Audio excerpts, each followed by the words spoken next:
पात्र दियां डूंघाणां विच लै जांदा है।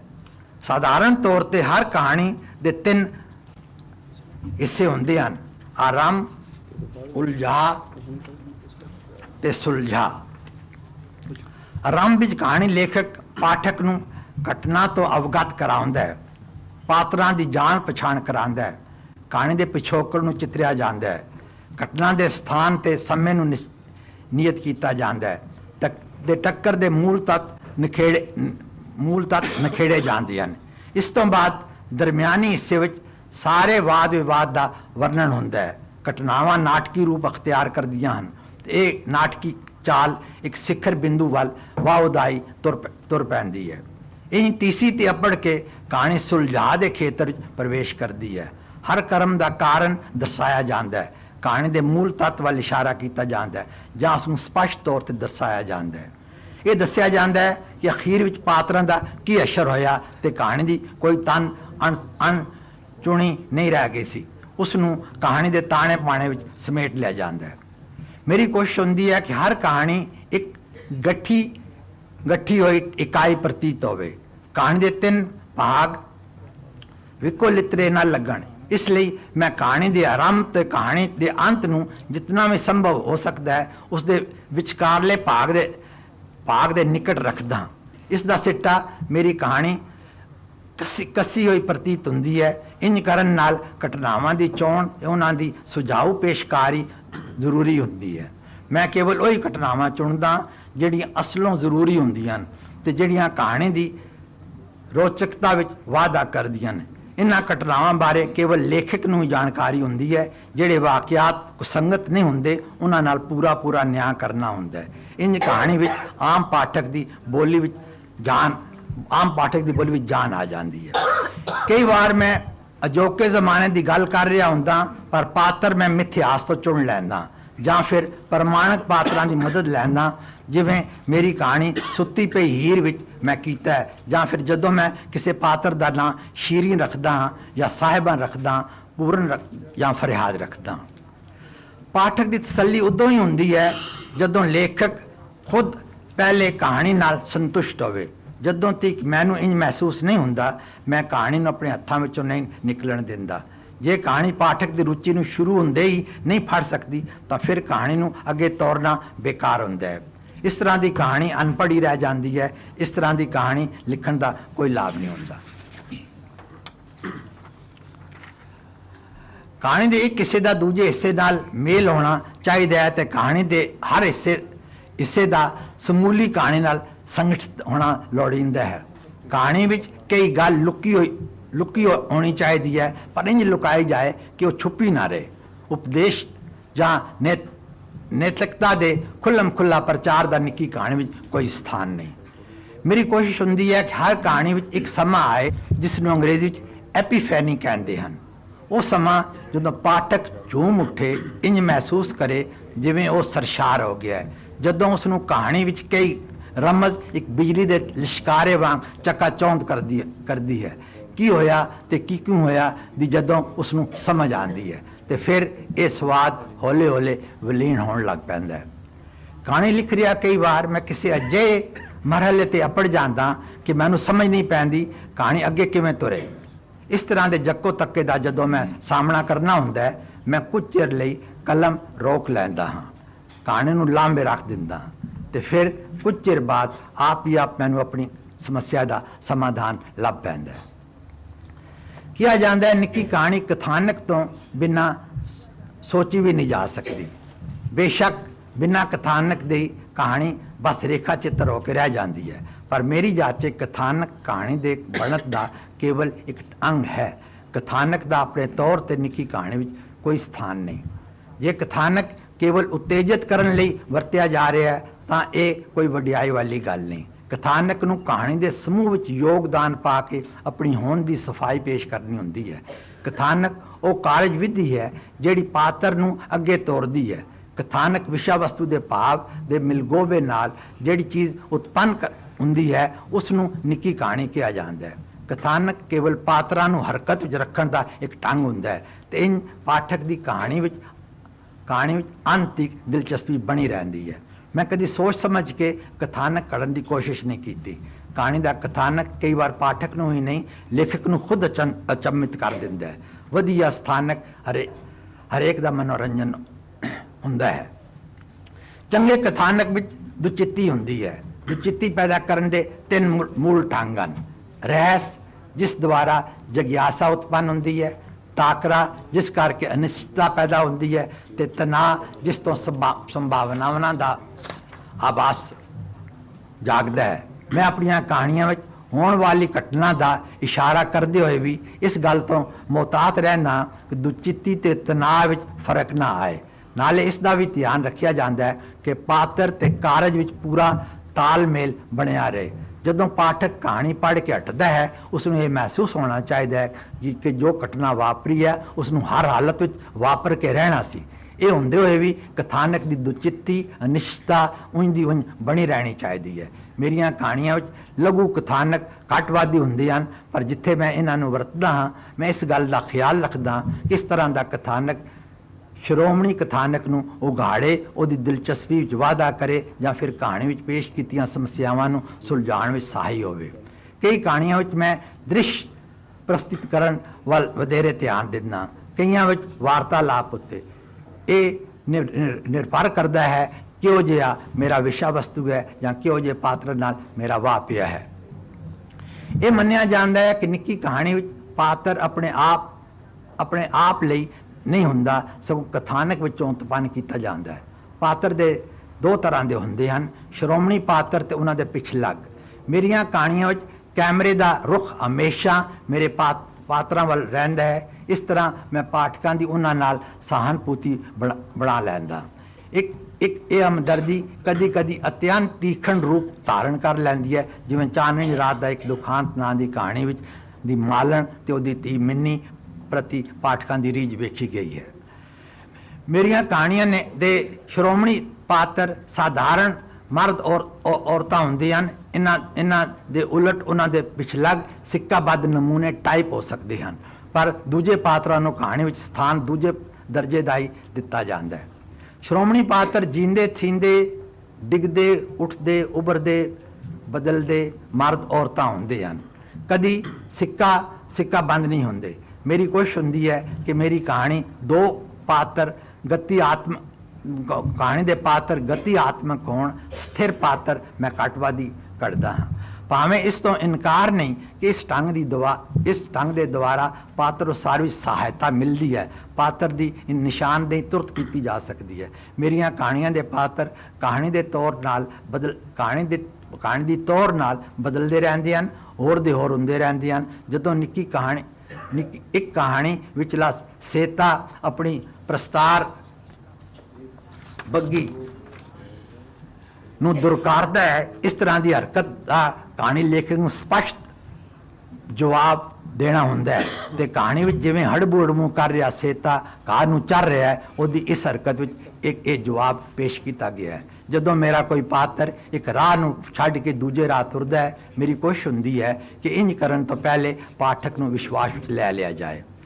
ਇਸ ਤੋਂ ਮੈਂ ਇਨਕਾਰ ਨਹੀਂ ਕਰਦਾ ਕਿ ਮੇਰੇ ਅਕਸਰ ਪਾਤਰ ਸਾਧਾਰਨ ਜੀਵਨ ਤੋਂ ਲਏ ਹੁੰਦੇ ਹਨ, ਪਰ ਇੱਕ ਸਥਾਨ ਆਉਂਦਾ ਹੈ ਜਦੋਂ ਉਹ ਅਸਲੀਅਤ ਤੋਂ ਹਟ ਕੇ ਕਿਆਸ ਦੀ ਦੁਨੀਆ ਵਿੱਚ ਪ੍ਰਵੇਸ਼ ਕਰ ਜਾਂਦੇ ਹਨ। ਕੁਝ ਜ਼ਿੰਦਗੀ ਵਿੱਚੋਂ ਕੁਝ ਮਨੋਕਲਪਿਤ, ਨਾ ਉੱਕੇ ਜੀਂਦੇ ਥੀਂਦੇ ਪਰਛਾਵੇਂ, ਨਾ ਮਹਿਜ਼ ਕਲਪਨਾ ਦੀ ਕਾਢ। ਇੰਜ ਵੀ ਹੁੰਦਾ ਹੈ ਕਿ ਕਈ ਵਾਰ ਮੈਂ ਪਾਤਰਾਂ ਨੂੰ ਆਪਣੀ ਕਹਾਣੀ ਵਿੱਚ ਰੱਖ ਕੇ ਉਹਨਾਂ ਨੂੰ ਵਧੇਰੇ ਪਛਾਣਨ ਲੱਗਦਾ ਹਾਂ, ਬਿਹਤਰ ਜਾਣਨ ਲੱਗਦਾ। ਪਾਤਰ ਉਸਾਰੀ ਵਿੱਚ ਉਹ ਫਾਸਲਾ ਮਹੱਤਵਪੂਰਨ ਹੁੰਦਾ ਹੈ। ਉਹ ਫਾਸਲਾ ਮਹੱਤਵਪੂਰਨ ਹੁੰਦਾ ਹੈ ਜਿੱਥੋਂ ਲੇਖਕ ਕਿਸੇ ਪਾਤਰ ਨੂੰ ਵੇਖਦਾ ਹੈ, ਚਿੱਤਰਦਾ ਹੈ। ਦੂਰੋਂ ਵੇਖਿਆ ਪਾਤਰ ਵਿੱਚ ਦੇ ਆਪਸੀ ਫਰਕ ਮਿਟ ਜਾਂਦੇ ਹਨ, ਨੇੜਿਓਂ ਨਿਹਾਰਿਆਂ ਇਸ ਤਰ੍ਹਾਂ ਦੇ ਫਰਕ ਉੱਭਰ ਆਉਂਦੇ ਹਨ, ਹੋਰ ਸਪਸ਼ਟ ਵਿਖਾਈ ਦੇਣ ਲੱਗ ਪੈਂਦੇ ਹਨ। ਕਥਾ ਸਾਹਿਤ ਦੀ ਇਹ ਮੂਲ आवश्यकता ਹੈ ਕਿ ਪ੍ਰੇਰਨਾ ਸਰੋਤ ਸਪਸ਼ਟ ਤੌਰ ਤੇ ਉਲੀਕੇ ਜਾਣ, ਪਰ ਮੇਰੇ ਨਜ਼ਦੀਕ ਵਧੇਰੇ ਦਿਲਚਸਪ ਉਹ ਅਵਸਥਾ ਹੁੰਦੀ ਹੈ ਜਦੋਂ ਇਹ ਸਰੋਤ ਮਿਲੇ ਜੁਲੇ ਹੋਣ। ਪਾਤਰ ਦੇ ਅੰਦਰ ਕਸ਼ਮਕਸ਼ ਹੋ ਰਹੀ ਹੋਵੇ, ਨਾਇਕ ਜੱਕੋ ਤੱਕੇ ਵਿੱਚ ਫਸਿਆ ਹੋਵੇ, ਉਹਦੇ ਮਨ ਵਿੱਚ ਇੱਕ ਘੋਲ ਜਿਹਾ ਹੋ ਰਿਹਾ ਹੋਵੇ। ਇਸ ਲਈ ਮੈਂ ਆਪਣੇ ਪਾਤਰ ਦੇ ਅੰਤਰੀਵ ਵਿੱਚ आवश्यक ਗੁਣ ਔਗਣ ਵਿਤਰੇ ਕਰ ਲੈਣਾ ਤੇ ਫਿਰ ਉਹਨਾਂ ਦੀ ਸਹਾਇਤਾ ਨਾਲ ਕਥਾ ਵਿੱਚ ਇੱਕ ਸੰਕਟ ਦੀ ਸਥਿਤੀ ਉਤਪੰਨ ਹੋ ਜਾਂਦੀ ਹੈ। ਕਥਾ ਸਾਹਿਤ ਦਾ ਇਹ ਨਿਯਮ ਹੈ ਕਿ ਇੱਕ ਵਾਰ ਇੱਕ ਪਾਤਰ ਨੂੰ ਨਿਰੂਪਿਆ ਗਿਆ ਤੇ ਫਿਰ ਉਸ ਨੂੰ ਬੁਨਿਆਦੀ ਤੌਰ ਤੇ ਬਦਲਿਆ ਨਹੀਂ ਜਾ ਸਕਦਾ। ਕਈ ਲੇਖਕ ਕਿਸੇ ਦਿਲਚਸਪ ਘਟਨਾ ਦੇ ਲਾਲਚ ਵਿੱਚ ਅਕਸਰ ਇੰਜ ਕਰ ਲੈਂਦੇ ਹਨ, ਬਿਨਾਂ ਉਹ ਕਾਰਨ ਬਿਆਨ ਕੀਤੇ ਜਿਹੜੇ ਕਿਸੇ ਪਾਤਰ ਨੂੰ ਇੰਜ ਕਰਨ ਲਈ ਮਜਬੂਰ ਕਰਦੇ ਹਨ। ਇੰਜ ਕਰਨਾ ਕਤਈ ਵਾਜਬ ਨਹੀਂ ਹੁੰਦਾ। ਮੈਂ ਕੈਮਰੇ ਦਾ ਰੁਖ ਪਾਤਰਾਂ ਉੱਤੇ ਇਤਨੀ ਦੇਰ ਰੱਖਦਾ ਹਾਂ, ਉਹਨਾਂ ਤੇ ਇਸ ਕਦਰ ਸਰਚ ਲਾਈਟ ਸੁੱਟਦਾ ਹਾਂ ਕਿ ਪਾਠਕ ਨਾਲ ਉਹਨਾਂ ਦੀ ਗਹਿਰੀ ਪਛਾਣ ਹੋ ਜਾਂਦੀ ਹੈ। ਕਈ ਵਾਰ ਇੰਜ ਕਰ ਰਿਹਾ ਮੈਂ ਵਾਕਾਂ ਨੂੰ ਦੁਹਰਾਉਂਦਾ ਹਾਂ। ਜੇ ਪਾਠਕ ਦੀ ਪਾਤਰ ਨਾਲ ਡੂੰਘੀ ਜਾਣ ਪਛਾਣ ਨਹੀਂ ਤਾਂ ਉਸ ਹੱਦ ਦੀ ਕਹਾਣੀ ਕਮਜ਼ੋਰ ਰਹਿ ਜਾਂਦੀ ਹੈ। ਅਕਸਰ ਮੈਂ ਉਹਨਾਂ ਪਾਤਰਾਂ ਨੂੰ ਪੇਸ਼ ਕਰਦਾ ਜਿਹੜੇ ਅਣਪਛਾਤੇ ਪਏ ਹੁੰਦੇ ਹਨ, ਜਿਹੜੇ ਆਪਣਾ ਮੁਕੱਦਮਾ ਪੇਸ਼ ਨਹੀਂ ਕਰ ਸਕਦੇ, ਤੇ ਮੈਂ ਇਸ ਤਰ੍ਹਾਂ ਦੇ ਪਾਤਰਾਂ ਨਾਲ ਇਨਸਾਫ ਕਰ ਰਿਹਾ, ਕਿਤੇ ਕੋਈ ਕਸਰ ਨਹੀਂ ਰਹਿਣ ਦਿੰਦਾ। ਢੇਰ ਸਾਰੀ ਸਿਆਹੀ ਉਹਨਾਂ ਲਈ ਵਰਤਦਾ, ਢੇਰ ਸਾਰਾ ਸਮਾਂ ਉਹਨਾਂ ਨੂੰ ਦਿੰਦਾ, ਖਾਸ ਤੌਰ ਤੇ ਉਹ ਲੋਕ ਜਿਹੜੇ ਅਣਹੋਂਦ ਦੇ ਸ਼ਿਕਾਰ ਹਨ, ਜਿਨ੍ਹਾਂ ਦੀ ਲੁੱਟ ਸੁੱਟ ਹੁੰਦੀ ਰਹਿੰਦੀ ਹੈ, ਜਿਨ੍ਹਾਂ ਦਾ ਕੋਈ ਵਾਲੀ ਵਾਰਸ ਨਹੀਂ। ਮੇਰੇ ਨਜ਼ਦੀਕ ਪਾਤਰ ਦਾ ਨਾਮ ਹੀ ਬੜੀ ਅਹਿਮੀਅਤ ਰੱਖਦਾ ਹੈ। ਕਈ ਵਾਰ ਕਹਾਣੀ ਵਿੱਚ ਵਿਸ਼ੇਸ਼ ਮੋੜ ਵੇਖ ਕੇ ਮੈਂ ਪਾਤਰਾਂ ਦੇ ਨਾਂ ਬਦਲੇ ਵੀ ਹਨ। ਕੁਝ ਮੇਰੇ ਨਾਂ ਇੱਕ ਤੋਂ ਵਧੇਕ ਕਹਾਣੀਆਂ ਵਿੱਚ ਆਉਂਦੇ ਹਨ। ਸ਼ਬਨਮ ਮਹਿਬੂਬਾ ਹੈ, ਭਾਬੀ ਜਾਨ ਇੱਕ ਔਰਤ ਹੈ ਜਿਹੜੀ ਮੁਹੱਬਤ ਦਾ, ਸ਼ਰਾਫਤ ਦਾ ਮੁਜੱਸਮਾ ਹੈ। ਉਤਨਾ ਸੋਹਣਾ ਕਿਰਦਾਰ ਜਿਤਨਾ ਸੋਹਣਾ ਰੰਗ ਰੂਪ। ਸੁਚੱਜੀ ਪਾਤਰ ਉਸਾਰੀ ਦੇ ਕੁਝ ਕੁ ਅਸੂਲ ਇਹ ਹਨ। ਇਹ ਪਾਤਰ ਦੇ ਪ੍ਰਵੇਸ਼ ਕਰਨ ਤੋਂ ਪਹਿਲੇ ਉਸ ਤੋਂ ਚੰਗਾ ਮਾੜਾ ਉਸ ਤੇ ਚੰਗਾ ਮਾੜਾ ਫਤਵਾ ਲਾਣਾ ਠੀਕ ਨਹੀਂ ਹੁੰਦਾ। ਨੰਬਰ 2, ਲੇਖਕ ਨੂੰ ਚਾਹੀਦਾ ਹੈ ਕਿ ਪਾਤਰ ਦੇ ਬਾਹਰ ਖਲੋ ਕੇ ਉਹਦੇ ਅੰਦਰ ਜਾ ਕੇ ਪੋਲੇ ਪੋਲੇ ਉਹਦੇ ਦਿਲ ਦੇ ਸਨਮ ਖਾਨੇ ਵਿੱਚ ਪ੍ਰਵੇਸ਼ ਕਰੇ ਤੇ ਉਸ ਨਾਲ ਇੱਕਮਿਕ ਹੋ ਜਾਏ। 3, ਆਪਣੇ ਪਾਤਰ ਦੇ ਪ੍ਰਤੀਕਰਮ ਨੂੰ ਪਹਿਲੇ ਆਪਣੇ ਆਪ ਵਿੱਚ ਉਤਾਰ ਕੇ ਵੇਖਿਆ ਜਾਣਾ ਚਾਹੀਦਾ ਹੈ। 4, ਉਹਦੇ ਚਿਹਰੇ ਤੇ ਹਾਵ ਭਾਵ ਤੱਕ ਉਲੀਕੇ ਜਾਣੇ ਚਾਹੀਦੇ ਹਨ। ਜਿਹੋ ਜਿਹਾ ਕੋਈ ਵਿਅਕਤੀ ਹੁੰਦਾ ਹੈ ਉਹ ਜਿਹੀ ਉਹਦੀ ਸ਼ੈਲੀ ਹੁੰਦੀ ਹੈ। ਮੈਨੂੰ ਆਪਣੀ ਲੇਖਣੀ ਵਿੱਚੋਂ ਆਪਣੀ ਨੁਹਾਰ ਨਜ਼ਰ ਆਉਂਦੀ ਹੈ। ਕਈ ਮੇਰੇ ਪਾਠਕ ਹਨ, ਕਿਤੇ ਮੇਰੀ ਕੋਈ ਚੀਜ਼ ਪੜ੍ਹਨ, ਬੇਸ਼ੱਕ ਉਹਦੇ ਨਾਲ ਮੇਰਾ ਨਾਂ ਨਾ ਦਿੱਤਾ ਹੋਵੇ, ਅਵਸ਼ ਪਛਾਣ ਲੈਂਦੇ ਹਨ। ਇੱਕ ਤੋਂ ਵਧੇਕ ਵਾਰ ਇੰਜ ਹੋਇਆ ਤੇ ਮੈਂ ਅਗਲੇ ਦੇ ਮੂੰਹ ਵੱਲ ਵੇਖਦਾ ਰਹਿ ਜਾਂਦਾ। ਸ਼ੈਲੀ ਹੁੰਦੀ ਹੈ ਸ਼ਬਦਾਂ ਦੀ ਚੋਣ, ਵਾਕਾਂ ਦੀ ਬਣਤ, ਇੱਥੋਂ ਤੱਕ ਕਿ ਵਿਸਰਾਮ ਚਿੰਨ੍ਹ ਆਦਿ ਤੋਂ ਵੀ ਅਗਲੇ ਦੀ ਸ਼ੈਲੀ ਦਾ ਅੰਦਾਜ਼ਾ ਲਾਇਆ ਜਾ ਸਕਦਾ ਹੈ। ਕਿਸੇ ਲੇਖਕ ਦੇ ਬਿਆਨ ਦੀ ਮੌਲਿਕਤਾ ਨੂੰ ਉਸੇ ਲੇਖਕ ਦੀ ਸ਼ੈਲੀ ਕਿਹਾ ਜਾਂਦਾ ਹੈ। ਸ਼ੈਲੀ ਵਿੱਚ ਪਰਿਵਰਤਨ ਵੀ ਹੁੰਦਾ ਹੈ। ਜਿਉਂ-ਜਿਉਂ ਲੇਖਕ ਦੇ ਵਿਚਾਰਾਂ ਵਿੱਚ ਪਕਿਆਈ ਆਂਦੀ ਜਾਂਦੀ ਹੈ, ਜਿਵੇਂ ਉਹਦੇ ਆਪਣੇ ਕਸਬ ਵਿੱਚ ਮੁਹਾਰਤ ਵਧੇਰੇ ਹੁੰਦੀ ਹੈ, ਉਸ ਦੀ ਸ਼ੈਲੀ ਵੀ ਹੋਰ ਦੀ ਹੋਰ ਨਿਖਰਨ ਲੱਗ ਪੈਂਦੀ ਹੈ। ਮੈਨੂੰ ਛੋਟੇ ਵਾਕ ਚੰਗੇ ਲੱਗਦੇ ਹਨ। ਆਮ ਮੁਹਾਵਰਾ ਮੈਨੂੰ ਪਸੰਦ ਹੈ। ਮੋਟੇ ਭਾਰੇ ਪੰਡਤਾਈ ਦਰਸਾਰੇ ਸ਼ਬਦਾਂ ਤੋਂ ਮੈਨੂੰ ਅਲਖਤ ਹੋਣ ਲੱਗ ਪੈਂਦੀ ਹੈ। ਖਾਸ ਤੌਰ ਤੇ ਜੜਾਊ ਅਲੰਕ੍ਰਿਤ ਬੋਲੀ ਤੋਂ ਮੈਨੂੰ ਬੜੀ ਘਬਰਾਹਟ ਹੁੰਦੀ ਹੈ। ਸ਼ੈਲੀ ਖਿਆਲ ਤੇ ਬੋਲੀ ਦੇ ਮੇਲ ਤੋਂ ਉਤਪੰਨ ਸੰਗੀਤ ਦਾ ਨਾਂ ਹੈ। ਉਦਮ ਸ਼ੈਲੀ ਲਈ ਲੇਖਕ ਦੀ ਕਹਾਣੀ ਵਿੱਚ ਗਹਿਰੀ ਦਿਲਚਸਪੀ ਆਵਸ਼ਕ ਹੁੰਦੀ ਹੈ। ਜੋ ਇਹ ਨਹੀਂ ਤਾਂ ਪਾਠਕ ਨੂੰ ਇੱਕ ਫਿੱਕ ਜਿਹੀ ਦਾ ਅਹਿਸਾਸ ਹੁੰਦਾ ਹੈ। ਉਹ ਓਪਰਾ ਮਹਿਸੂਸ ਕਰਦਾ ਹੈ। ਇੰਜ ਉਹਨੂੰ ਲੱਗਦਾ ਹੈ ਜਿਵੇਂ ਸ਼ਾਸਤਰੀ ਗਾਇਕੀ ਵਿੱਚ ਬੇਸੁਰੇ ਬੋਲ ਹੋਣ। ਮੇਰੀ ਹਮੇਸ਼ਾ ਕੋਸ਼ਿਸ਼ ਹੁੰਦੀ ਹੈ ਕਹਾਣੀ ਦੀ ਚਰਮ ਸੀਮਾ ਨੂੰ ਅਪੜਦੇ ਆਪਣੀ ਸ਼ੈਲੀ ਦੀ ਮਦਦ ਨਾਲ ਪਾਠਕ ਨੂੰ ਆਪਣੇ ਨਾਲ ਬਹਾ ਕੇ ਉਡਾ ਕੇ ਲੈ ਜਾਵਾਂ। ਕਦੀ ਇੰਜ ਕਰਨ ਵਿੱਚ ਮੈਂ ਸਫਲ ਹੋ ਜਾਣਾ, ਕਦੀ ਨਹੀਂ। ਮੇਰੀ ਜਾਚ ਵਧੀਆ ਸ਼ੈਲੀ ਉਹ ਹੈ ਜਿਹੜੀ ਨਜ਼ਰ ਨਾ ਆਏ, ਉਹ ਜਿਹੜੀ ਪਾਠਕ ਤੇ ਲੇਖਕ ਦੀ ਕਹੀ ਹੋਈ ਗੱਲ ਵਿੱਚ ਹਾਇਲ ਨਾ ਹੋਵੇ।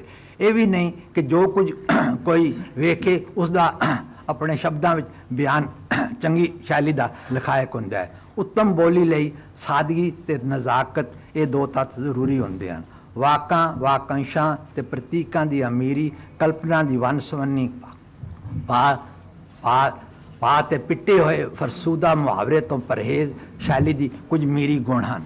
ਮੇਰੀ ਕੋਸ਼ਿਸ਼ ਹੁੰਦੀ ਹੈ ਹਰ ਸ਼ਬਦ ਜਿਹੜਾ ਮੈਂ ਵਰਤਦਾ ਉਹ ਅਰਥਪੂਰਨ ਹੋਵੇ, ਵਜ਼ਨਦਾਰ ਹੋਵੇ, ਅਹਿਸਾਸ ਪੁਰਚਾ ਹੋਵੇ ਤੇ ਜਿੱਥੋਂ ਤੱਕ ਸੰਭਵ ਹੋਵੇ ਇੱਕ ਨਿਵੇਕਲਾਪਣ ਉਸ ਵਿੱਚ ਵਿਖਾਈ ਦੇਵੇ। ਮੇਰੀਆਂ ਕਹਾਣੀਆਂ ਦਾ ਵਿਸ਼ਾ ਵਸਤੂ ਉਸ ਜ਼ਾਤ ਦਾ ਪ੍ਰਤੀਬਿੰਬ ਹੈ ਜਿਹੜੀ ਮੈਂ ਜੀਵਨ ਤੇ ਪਾ ਸਕੀ ਹਾਂ। ਨਿਆਂ ਤੇ ਸੱਚਾਈ ਦੀ ਜੁਸਜੂ ਦੀ ਕਹਾਣੀ, ਕੁਰੂਪਤਾ, ਕੁਚੱਜੇਪਣ ਤੇ ਕਪਟ ਵੱਲ ਮੇਰੀ ਪਿੱਠ ਹੁੰਦੀ ਹੈ। ਮੇਰੀਆਂ ਕਹਾਣੀਆਂ ਦੇ ਵਿਸ਼ੇ ਵਸਤੂ ਵਿੱਚ ਭਾਲ ਹੁੰਦੀ ਹੈ ਅਮਨ ਦੀ, ਸਹਿਹੋਂਦ ਦੀ, ਆਸਤੀ ਦੀ, ਭਾਈਚਾਰੇ ਦੀ, ਅਖਲਾਕੀ ਕਦਰਾਂ ਦੀ, ਇੱਕ ਖੁਸ਼ਗਵਾਰ ਲਾਮ-ਚਾਮ ਦੀ। ਮੈਂ ਲਿਖਣਾ ਸਿੱਖਿਆ ਹੈ ਕਲਮ ਦਾ ਸਾਥ ਨਿਭਾਈ ਰੱਖਣ ਕਰਕੇ। ਕਦੀ ਮੈਂ ਹਾਰ ਨਹੀਂ ਮੰਨੀ। ਇੱਕ ਸਤਰ ਲਿਖਾਂ, ਇੱਕ ਸ਼ਬਦ ਲਿਖਾਂ, ਮੈਂ ਲਿਖਦਾ ਜ਼ਰੂਰ ਹਾਂ। ਲਿਖਤ ਦਾ ਬੁਖਾਰ ਜਦੋਂ ਚੜ੍ਹੇ ਉਸ ਤੋਂ ਲਾਭ ਉਠਾਉਣਾ ਚਾਹੀਦਾ ਹੈ। ਜੇ ਡੋਲ ਦੰਦੋ ਦੰਦ ਭਰ ਜਾਣ ਤਾਂ ਗਾਗਰਾਂ, ਤਾਂਬੀਏ, ਪਤੀਲੇ, ਪਰਨਾਲਿਆਂ ਹੇਠ ਰੱਖ ਕੇ ਭਰ ਲੈਣੇ ਚਾਹੀਦੇ ਹਨ। ਹਰ ਫੁਰਨੇ ਨੂੰ ਤੁਰਤ ਕਾਬੂ ਕਰ ਲੈਣਾ ਚਾਹੀਦਾ ਹੈ। ਜਦੋਂ ਵੀ ਮੈਂ ਸੁਸਤੀ ਕੀਤੀ ਹੈ, ਜਦੋਂ ਵੀ ਮੈਂ ਕਿਸੇ ਖਿਆਲ, ਕਿਸੇ ਦ੍ਰਿਸ਼ ਨੂੰ ਚਿੱਤਰਣ ਵਿੱਚ ਢਿੱਲ ਕੀਤੀ ਹੈ, ਉਸ ਨੂੰ ਗਵਾ ਲਿਆ ਹੈ। ਜਿਨ੍ਹਾਂ ਖਿਆਲਾਂ ਨੇ ਪਕਣਾ ਹੁੰਦਾ ਹੈ, ਜਿਨ੍ਹਾਂ ਨਜ਼ਾਰਿਆਂ ਵਿੱਚ ਰੰਗ ਭਰੇਣੇ ਹੁੰਦੇ ਹਨ, ਉਹ ਅਚੇਤ ਵਿੱਚ ਪੇ ਪੁੰਗਰਦੇ ਰਹਿੰਦੇ ਹਨ, ਪ੍ਰਵਾਨ ਚੜ੍ਹਦੇ ਰਹਿੰਦੇ ਹਨ। ਕਹਾਣੀ ਲਿਖਣਾ ਮੇਰੇ ਨਜ਼ਦੀਕ ਭਗਵਾਨ ਦੀ ਆਰਤੀ ਉਤਾਰਨਾ ਹੈ, ਮਹਿਬੂਬਾ ਦੇ ਪੋਟਿਆਂ ਨੂੰ ਸਹਿਲਾਣਾ ਹੈ, ਬੱਚੇ ਨੂੰ ਦੁਲਾਰਨਾ ਹੈ। ਸ਼ੁਕਰੀਆ।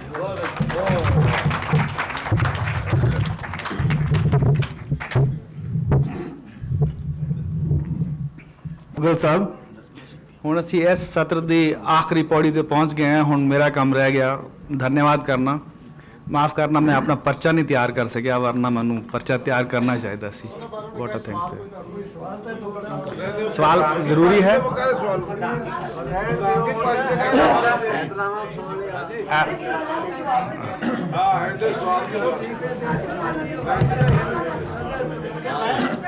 सो टाइम बहुत थोड़ा है, टाइम थोड़ा है। ये प्रधान की बात अपने बारे से उन्होंने बारे सीधा प्रधान की बात। सो अच्छा पूछ लो जी, दो चार मिनट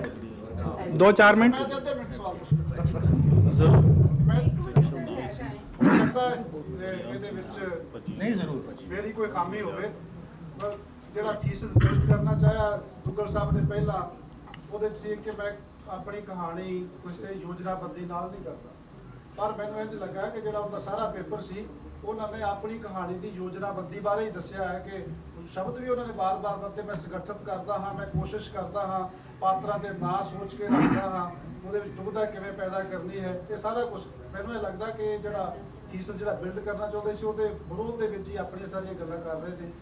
ਸ਼ਾਇਦ ਮੈਂ ਨਾ ਸਮਝ ਸਕਿਆ ਬਾਬਾ ਦੇ ਬਰਫ ਦੇ ਆਖਰੀ ਗੱਲ ਠੀਕ ਲੱਗਦੀ ਹੈ। मैं जवाब दिया। मैं पहले जिस तरह अर्ज किया सी कि मेरी मजबूरी ये सी कि वर्कशॉप है जिस विच जिहड़ी गल कहनी है वो इसे ढंग नाल कही जावे, नहीं तो इस सैमीनार जिहा बन जाएगा वो मैं नहीं चाहता सी। बहुत अच्छा, बहुत अच्छा। अच्छा, इस तरह जी कहते हैं कि जिस बंदे ने दूसरा शहर नहीं देखा हमें अपना शहर भी नहीं देखा। ਤੁਹਾਡੇ ਇਸ ਪ੍ਰਧਾਨ ਦੀ ਭਾਸ਼ਣ ਕਿਉਂਕਿ ਵਰਕਸ਼ਾਪ ਹੈ, ਥੋੜੀ ਜਿਹੀ ਗੱਲ ਕੀਤੀ ਜਾ ਸਕਦੀ ਹੈ ਤੋ ਇਹ ਪ੍ਰਗਟ ਹੁੰਦਾ ਕਿ ਕਹਾਣੀ ਭਾਵੇਂ ਤੁਸੀਂ ਆਪਣੇ ਇੰਪ੍ਰੈਸ਼ਨ ਹੀ ਦੱਸੇ ਤੁਹਾਡੇ ਤੋਂ ਸ਼ੁਰੂ ਹੋ ਕੇ ਤੁਹਾਡੇ ਤੇ ਹੀ ਖਤਮ ਹੁੰਦੀ ਹੈ।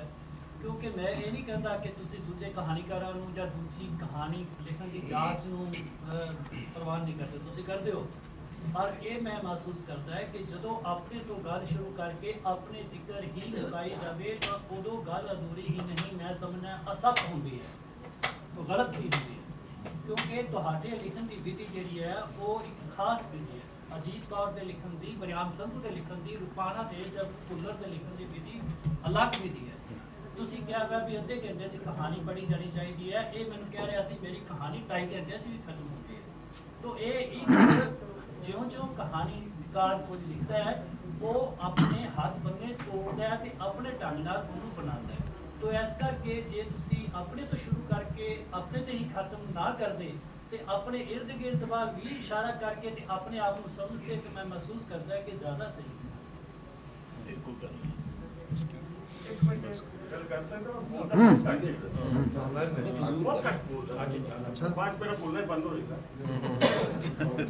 मैं 3 साल तो MA ਨੂੰ ਪੰਜਾਬੀ ਕਹਾਣੀ ਪੜ੍ਹਾ ਰਿਹਾ ਸੀ। सिर्फ मैं छोटा जिहा जस्टिफिकेट जे मैं ਤੁਹਾਡੇ ਹੀ ਵਿਚਾਰਾਂ ਤੋਂ ਇਹ ਸੰਦ ਉਧਾਰੇ ਲਵਾਂ ਕਿਉਂਕਿ ਤੁਸੀਂ ਹਰਮਨ ਪਿਆਰੇ ਕਹਾਣੀਕਾਰ ਸੀ, ਉੱਗੇ ਕਹਾਣੀਕਾਰ ਸੀ ਤੇ ਉਹ ਬੱਚੇ ਮੇਰੇ ਜਿਹੜੇ ਆ ਇਮਤਿਹਾਨ 'ਚ ਦੇਖੋ ਐਮਏ ਦੇ ਵਿਦਿਆਰਥੀ ਤੇ ਜਿਸ ਤਰ੍ਹਾਂ ਦੀ ਸਮੀਖਿਆ ਦ੍ਰਿਸ਼ਟੀ ਦੀ ਇਹੀ ਗੱਲ ਕਰਦੇ ਆ, ਅੰਤਰ ਦ੍ਰਿਸ਼ਟੀ ਦੀ ਇਹੀ ਗੱਲ ਕਰਦੇ ਆ, ਕਹਾਣੀ ਤੱਕ ਪਹੁੰਚਣ ਦੀ ਕੋਸ਼ਿਸ਼ ਕਰਦੇ ਆ। ਕੁਝ ਕਈ ਤਰ੍ਹਾਂ ਦੀਆਂ ਅੰਤਰ ਦ੍ਰਿਸ਼ਟੀਆਂ ਇਹ ਉਦਾਹਰਣਾਂ ਲੈਂਦੇ ਆ, ਪ੍ਰਾਗ ਲਿੰਗੁਇਸਟਿਕ ਸਰਕਲ ਦੀ, ਰਸ਼ੀਅਨ ਫਾਰਮਿਸਟਿਕ ਥਿਊਰੀ, ਇਸੇ ਤਰ੍ਹਾਂ ਅਮਰੀਕਨ ਜਿਹੜੀ ਹੈਗੀ ਆ ਨਿਊ ਕ੍ਰਿਟਿਸਿਜ਼ਮ ਦੀ ਥਿਊਰੀ, ਉਹ ਤੇ ਸਾਰੇ ਦੇ ਸਾਰੇ ਜਿਹੜੇ ਨਾ ਫੇਲ ਹੋਏ। ਜੇ ਕੋਈ ਤੁਹਾਡੇ ਵਰਗਾ ਜਿਹੜਾ ਪਹਿਲੇ ਹੈਗੀ ਪਿਰਤ ਕਿ ਜਿਹੜੇ ਮੰਨੇ ਪਰਮਾਨੇ ਲਿਖਾਰੀ ਸਨ, ਉਹ ਐਮਏ ਦੇ ਐਗਜ਼ਾਮੀਨਰ ਹੁੰਦੇ ਸਨ, ਉਹਨਾਂ ਕੋਲ ਪੱਤਰ ਚੱਲ ਇਸ ਤੋਂ ਜ਼ਿਆਦਾ ਉਹ ਫੇਲ ਹੋ ਜਾਂਦਾ। ਤੇ ਚੰਗਾ ਹੋ ਜਾਣ ਪੜ੍ਹੇ ਲਿਖਿਆ ਨੇ ਤਾਂ ਗਾਲੀ ਹੈ ਸਾਰੀ ਕਹਾਣੀ। ਮੈਨੂੰ ਮੌਕਾ ਮਿਲਦਾ ਰਿਹਾ ਪਰ ਮੈਂ ਕਰਾਂ ਮਾ 5 ਸਾਲ ਦੀ ਘਟਨਾ ਨਾਲ ਜ਼ਿਕਰ ਹੈ ਗੱਡੀ ਖੜਵਾਈ। ਔਰ ਮੈਂ ਜਦੋਂ ਪੜ੍ਹਾਉਂਦਾ ਰਿਹਾ ਮੈਨੂੰ ਬੱਚੇ ਪੁੱਛਦੇ ਸੀ ਇਹ ਗੱਡੀ ਕਿਉਂ ਖਲੋਤੀ, ਇਹਦਾ ਕੋਈ ਕਾਰਨ ਦੱਸੋ। ਮੈਂ ਸਿੱਖ ਉਹ ਅਕਾਲੀ ਮੋਰਚਿਆਂ ਦਾ ਇਤਿਹਾਸ ਰੱਖਦਾ ਰਿਹਾ, ਸਾਰੇ ਪਾਸੇ ਫਿਰਦਾ ਰਿਹਾ, ਮੈਨੂੰ ਕਰਾਮਾਤ ਦੀ ਗੱਲ ਨਹੀਂ ਸਮਝ ਆਈ। ਅਖੀਰ ਮੈਂ ਪਿਛਲੇ ਦਿਨਾਂ 'ਚ ਇੱਕ ਰੇਲਵੇ ਦੇ ਕਰਮਚਾਰੀ ਨੂੰ ਪੁੱਛਿਆ, ਉਹ ਕਹਿੰਦਾ ਯਾਰ ਮੈਂ ਪਰੇਸ਼ਾਨ ਹਾਂ, ਸਾਡਾ ਰੇਲਵੇ ਪੜੋ ਉੱਥੇ ਪਹੁੰਚੂ ਇੱਕ ਅੱਗੇ ਆ ਜਾਏ ਤੇ ਗੱਡੀ ਖੜੀ ਕਰਨੀ ਕਾਨੂੰਨੀ ਸਾਡੇ ਤੇ ਪਾਬੰਦੀ ਹੈ।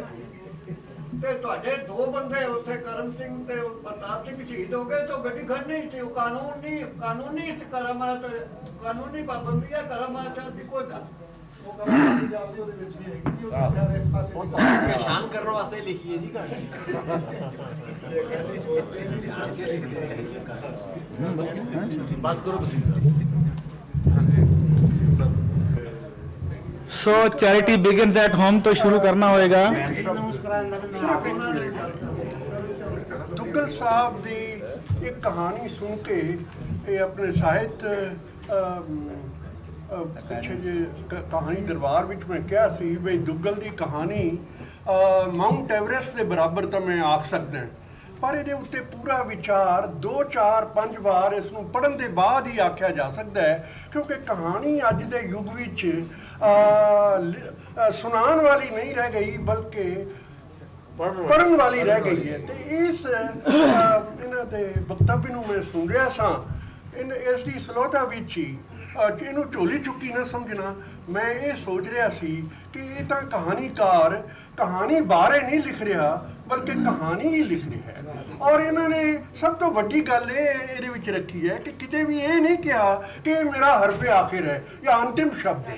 ਮੈਂ ਤੁਲਸੀਦਾਸ ਦੇ 2 ਵਚਨ ਤੁਹਾਨੂੰ ਸੁਣਾਉਣਾ ਚਾਹੁੰਦਾ। ਉਹ ਕਹਿੰਦਾ ਹਰੀ ਅਨੰਤ ਹਰੀ ਕਥਾ ਅਨੰਤ ਗਾਵਣੀ ਸੁਣਹੀ ਬਹੁ ਵਿਧ ਬਹੁ ਸੰਤਾ। ਇਹ ਇਹਦੇ ਵਿੱਚ ਸਕੋਪ ਹੈ। मैं बस एक आखिरी शब्द कहांगा।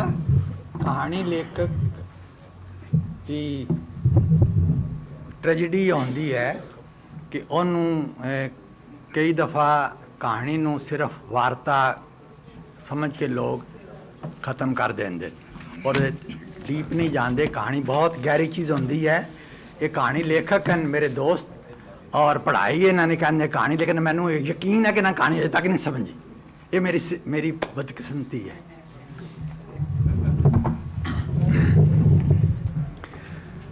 सो सब तो पहले मैं धन्यवाद करना है अपने सैकटरी साहब का प्रोफेसर इंद्रनाथ चौधरी। ਤੁਹਾਨੂੰ शायद नहीं पता होएगा कि सिर्फ वर्कशॉप का उद्घाटन करने पिछे वो आज वापस आए हैं कल रात को हैदराबाद तो, और आज फिर वो चले गए हैं। सो उन्होंने धन्यवाद मुख्य रूप से किया जाता है। इस कार्ड से छपया है उद्घाटनकर्ता का नाम अमृता प्रीतम। मैनू खेद है कि उन्होंने सेहत ठीक ना होने कारण वो इत्थे पहुँच नहीं सके। इस वर्कशॉप का आयोजन जोड़ा है पंजाबी एडवाइजरी बोर्ड और उन्होंने मैंबरों के मंग ते किया गया है। ये बहुत पहले हो जाना चाहिए सी, लेकिन मैनू ही टाइम नहीं मिला, इस करके इनू थोड़ी भी देर हो गई। प्यासी जी असी रिक्वेस्ट की कि तुसी इहदा उद्घाटन कर दो, तो इन्होंने बड़ी खुशी नाल उन्होंने एक्सैप्ट कर लिया। लेकिन एक गल जी मैनू अज अजीब लगी है कि इन्होंने अपना भाषण जोड़ा है वो इन्नी छेती ख़त्म करता कि मेरा ख्याल है बाहर असी जाके कहांगे तो कोई मनेगा नहीं। एक गल मेरे होर सुनन च आई है, पता नहीं कित्थे तक सच है, कि अगर ये अपनी कहानी छपन दे देन तो जिस वक्त छप के आंदी है वो उपन्यास हुंदा है। ये हुण मैं नहीं कह सकदा, तुहानूं ज़्यादा पता होएगा। सो उन्हां दा बहुत बहुत धन्यवाद जे उन्हां ने आके साडी इत्थे इज्जत रखी और अपने विचारां नाल सानूं इत्थे दस्सिया। फख्र जमान साहब ने बहुत थोड़े टाइम दे अंदर पाकिस्तान दे पंजाबी कहानी दे विकास की पूरी रूपरेखा दस के और साढ़े सारे सवालों के जवाब दे के सानू सारा ऐसा करता कि असी समझते सी कि असी पाकिस्तान के अंदर ही बैठे हैं और उत्थे दे लेखकां नाल गल कर रहे हैं। इन्हां दे मूँह तो उन्हां दे लेखकां दी सारी चीज़ां जिहड़ियां हैं वो साडे सामने आ गईयां। मैं उन्हां दा विशेष रूप से आभारी हाँ कि उन्होंने इत्थे आके सानू ये विषय ते अपने विचार व्यक्त किए। ओम प्रकाश आनंद हो सकता है तुहाडे वास्ते बहुत वड्डे लेखक होन, डायरैक्टर होन, लेकिन मेरे बहुत पक्के दोस्त है। इस वर्कशॉप के बारे में सिर्फ इतना ही कहांगा कि मेरी हिम्मत नहीं पै रही सी इनू ऑर्गेनाइज करन दी। ठीक 1 महीना पहले इन्होंने मेरे को आके ये कहा कि भाई तू चिट्ठियां पाना शुरू कर दे, बाकी सारा काम मेरा। और तुसी हैरान हो गए सुन के कि ठीक 1 महीने के अंदर इसका पूरा आयोजन हो गया है। सारा काम इन्होंने किया है, सारा दारो मदार इन्हों के उपर ही रहा है। मैं इन्हों का खास तौर पर आभारी हाँ। खास तौर पर उन्हों भी आभारी हैं जिन्होंने कहानीकारां ने देश के वक्-वक् हिस्सों तो इत्थे आने की अपनी मंजूरी दी और अपनी कहानियाँ पढ़ना स्वीकार किया। लेकिन कहानियाँ पढ़ना तो उन्होंने स्वीकार किया, सुनने वालों का मैं उस तो ज़्यादा आभारी हाँ।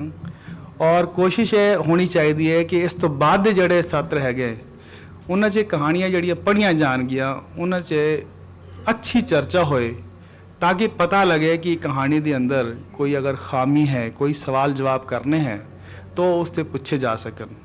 वैसे कहानीकार सारे ही हैगे हैं, मैं अगर इत्थे कहां कि सारे ही कहानियां पांदे हैं तो बिल्कुल सच होएगा। पांदे सारे हैं, लेकिन क्या उन्होंने पढ़ने वास्ते जेड़े कहानी लिखते हैं। सो इस तो पहले कि मैं तुहानू इनवाइट करा दोपहर के लंच वास्ते, मैं ये दसना चाहांगा कि पहला सत्र जिहड़ा है ठीक 2 बजे इत्थे ही शुरू होएगा और गुरदयाल सिंह दी जे ना आ कारण इसकी सदारत करेंगे डॉक्टर गुरबचन सिंह भुल्लर और 3 कहानियाँ पढ़िया जाएंगी 4 के बजाय देवेंद्र सत्यार्थी जी, महेंद्र सिंह सरना और मोहन भंडारी। सो तुसी सारे भोजन वास्ते आमंत्रित हो और ठीक 2 बजे इत्थे पुजण की खेचल करनी। शुक्रिया।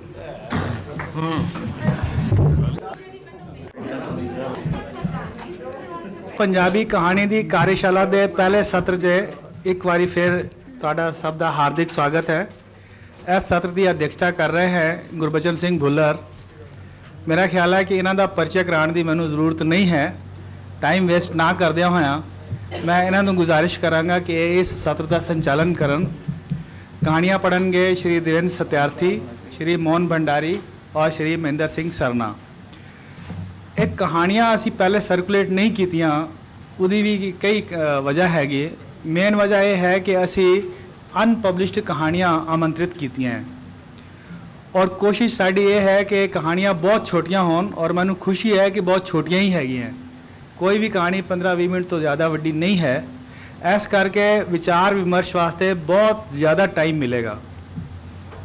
कहानियाँ पर ये हुण भुल्लर साहब खुद दसणगे कि एक कहानी के बाद चर्चा होनी चाहिए है या 3 कहानियाँ पढ़ने तो बाद इकट्ठियाँ। मेरा अनुरोध सिर्फ एको ही है कि एक तो माहौल ठीक बना रहे और जेड़े भी सवाल किए जान वो सीधे उस कहानी के बारे च होन, ना कि किसी होर संदर्भ से, ताकि कहानीकार नूं जवाब देने च आसानी होए और अगर तुहाडे कोई सुझाव बहुत सोहने उन्होंने लगन तो उस कहानी से इनकारपोरेट कर सकन। सो भुल्लर जी इस सत्र का तुसीं संचालन करो। भुल्लर जी। दोस्तों,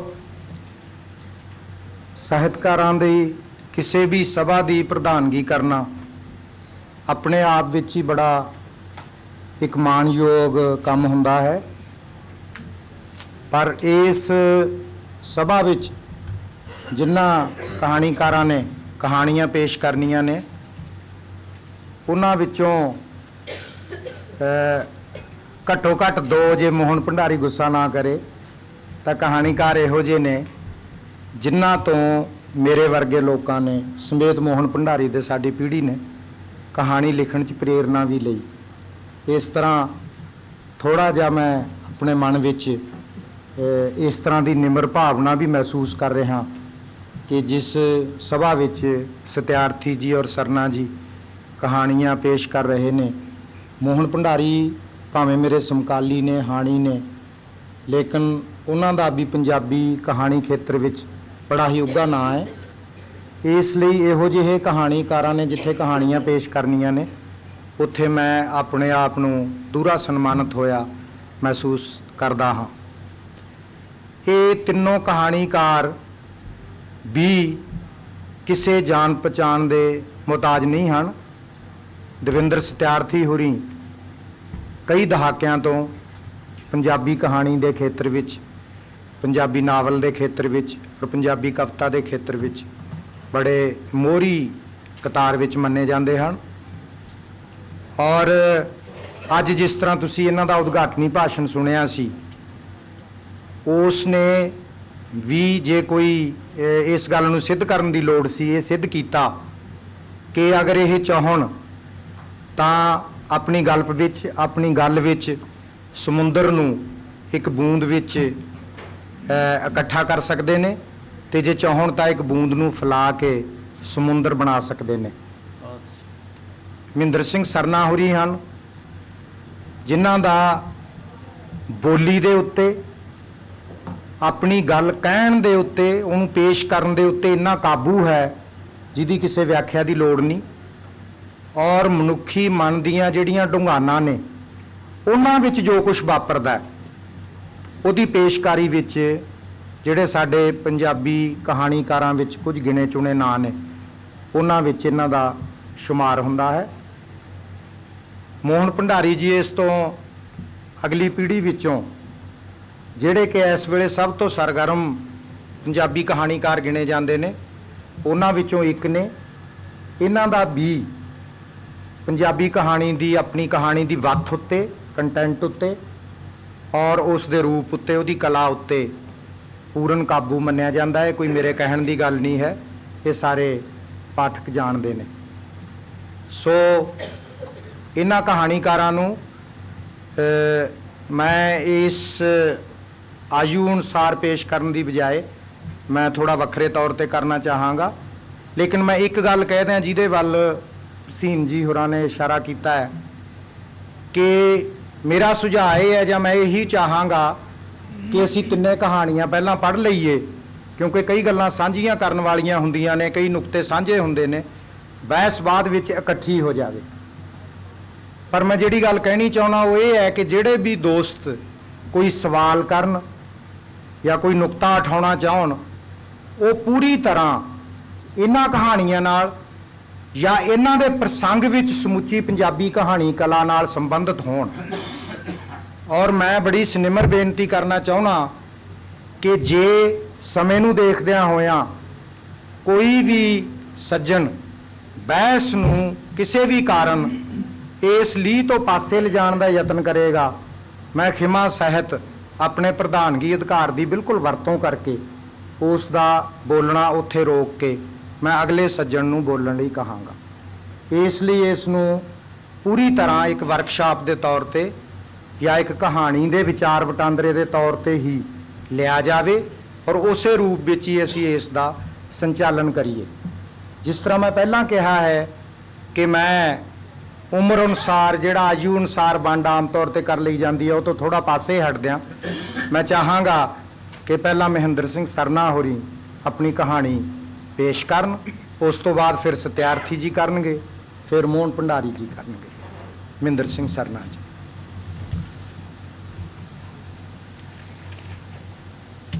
ਪੜ੍ਹਨ ਤੋਂ ਪਹਿਲੇ ਇੱਕ ਦੋ ਗੱਲਾਂ ਮੈਂ ਕਰਨੀਆਂ ਹਨ ਕਿ ਸਾਹਿਤ ਅਕੈਡਮੀ ਨੇ ਦੋ ਸ਼ਰਤਾਂ ਲਾਈਆਂ ਸਨ।